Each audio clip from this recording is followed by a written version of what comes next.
UGC net की तैयारी करने वाले सभी साथियों को मेरा नमस्कार। मैं आज चर्चा करूंगी 5 मार्च 2023 को नेट का प्रथम प्रश्न पत्र की शिक्षण अभिक्षमता। इसके जो प्रश्न आए हैं उन प्रश्नों का हम विश्लेषण करेंगे और हमें किन किन प्रश्नों को पढ़ना है उन प्रश्नों पे भी हमें चर्चा करेंगे।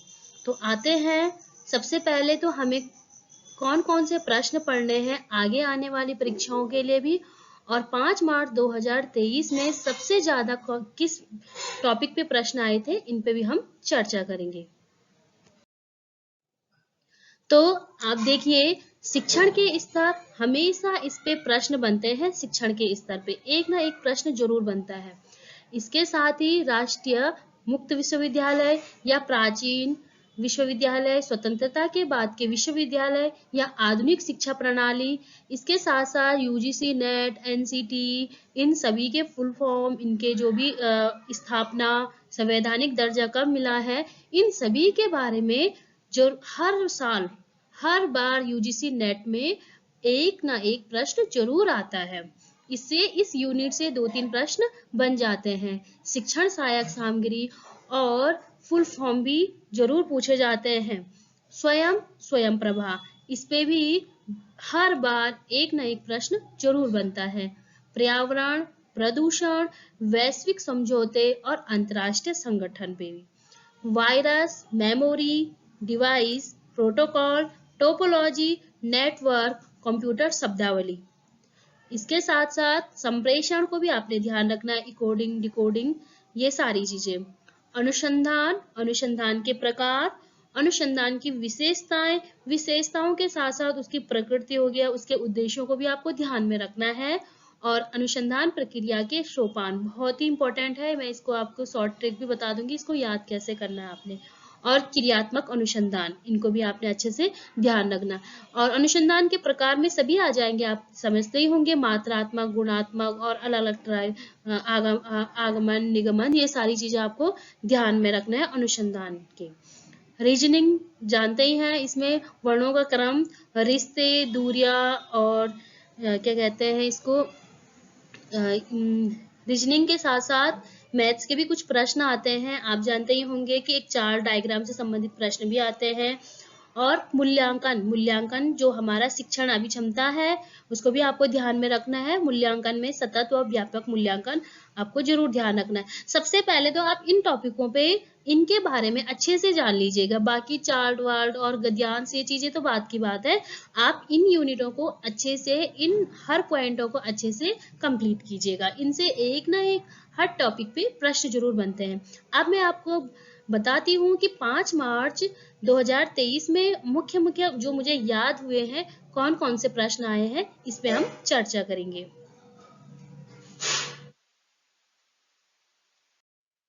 हाँ, एक प्रश्न हमारे पास ये भी आप हमारे कोड में आए थे, कथन में आए थे।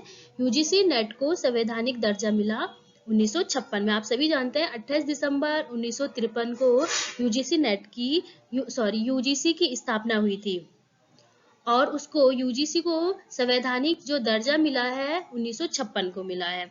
एनसीईआरटी को संवैधानिक दर्जा मिला है 1961 में। तो ये दोनों ये प्रश्न इसी प्रकार से कथन में आए थे, ए सही है, बी सही है, इस तरीके से कथन में पूछे गए थे। प्रश्न दूसरा जो मुझे याद है मैं वही बता रही हूँ कि कौन से केंद्रीय विश्वविद्यालय है, सत्य कथन छांटिए। ये भी कोड में पूछे गए थे, ए बी ए सी। तो नागालैंड विश्वविद्यालय, मणिपुर विश्वविद्यालय, ये कथन में पूछे गए थे और इनमें से कौन से गलत है, कौन से सही है, ये आपको हमें छांटने थे और आप इसी में कोड में पूछे गए थे और यही ऑप्शन थे उसमें। एक प्रश्न इस प्रकार से था, वर्णों का क्रम।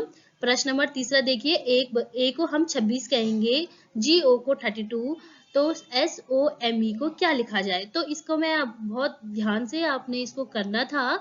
सबसे पहले मैं बता देती हूँ, ए से लेकर के जेड तक उनको नंबरिंग दे दीजिएगा। एक जैसे ए को 1, बी को 2, ऐसे। तो आप सभी जानते हैं कि हमें पता है वर्ण कितने होते हैं, 26 होते हैं। तो 13 वर्ण ऊपर कर दीजिए, ए से लेके एम तक 13 हो गए। फिर उसके बाद जेड से एन से लेके जेड तक 13 अलग छांटिए। तो हम देखेंगे ए का सीधा लास्ट देख लीजिए जेड, तो जेड का नंबर होता है 26, ठीक है। और जी ओ है, तो जी का जो नंबर होगा, जी का विपरीत दिशा, मतलब मैंने कहा ना 13 ऊपर और उसके 13 विपरीत दिशा वाले नंबर, और ओ का जो विपरीत दिशा वाला नंबर होगा, उन दोनों की जोड़ करना है, तो नंबर आएगा 32। वैसे ही एस ओ एम ई, तो सबके विपरीत नंबर देखने हैं। एस का विपरीत नंबर जो होगा, उसके जितनी नंबरिंग होगी वो ओ की भी वही, और सबके विपरीत नंबरों के टोटल करना है, तो जो आपका आंसर आएगा वो सही होगा। तो इस तरीके से था। एक हमारे पास रिश्ता वाला प्रश्न आया था कि ए बी का पुत्र है लेकिन बी ए का पिता नहीं है, तो ए का बी के साथ क्या संबंध है, तो आंसर में था माता। एक प्रश्न इसी प्रकार का था, लेकिन ये कथन में था। विमर्शी स्तर किसे कहते हैं, तो कथन में था पूछा हुआ, तो इसका आंसर चिंतन स्तर था। एक कथन इसके साथ दूसरा भी था, स्मृति स्तर पे था, तो वो कोड में पूछे गए थे, ए बी सही है, बी सी सही है, इस तरीके से। आगे देखिए, प्रदूषण पे प्रश्न पूछा गया था। प्रदूषण एवं उनसे होने वाली बीमारी का मिलान कीजिएगा। तो ये प्रदूषण पे सीसा से कौन सी बीमारी, मिनी माता से, कैडमियम से, तो इनसे होने वाली बीमारी का मिलान करना था। ये एक प्रश्न ऐसा भी आया था। और एक प्रश्न आया था, तक्षशिला विश्वविद्यालय को विश्व धरोहर में शामिल किया है, तो ये 1980 में, ये फर्स्ट शिफ्ट के प्रश्न की बात कर रही हूँ मैं। एक प्रश्न ऐसा आया था, बाघ के पैर 240 है तथा मयूर के पैरों की संख्या 30 है, तो दोनों मिलकर के मयूर और बाघों की सिरों की संख्या ज्ञात करनी थी। एक प्रश्न इस तरीके से। ये प्रश्न हमें आगे आने वाली परीक्षा के लिए, जो जून में होने वाली परीक्षा होगी, उसके लिए हमारे लिए बहुत ही महत्वपूर्ण है कि हमें कैसे कैसे परीक्षाओं प्रश्नों की तैयारी करनी है। और एक प्रश्न हमारे वायरस से संबंधित आया था, और एक प्रश्न दूरी पे भी प्रश्न बना हुआ था।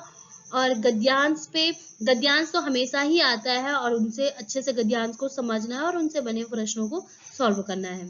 और शोध अभिक्षमता, इससे भी बना हुआ प्रश्न आता ही है, जैसे इस बार शोध समीक्षा, या क्या कहते हैं ये, शोध पे भी आता ही है। क्रियात्मक अनुसंधान पे तो इस बार नहीं आया था, लेकिन रिसर्च पे।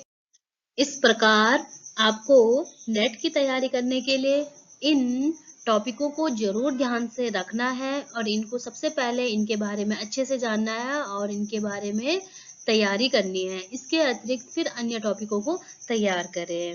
धन्यवाद।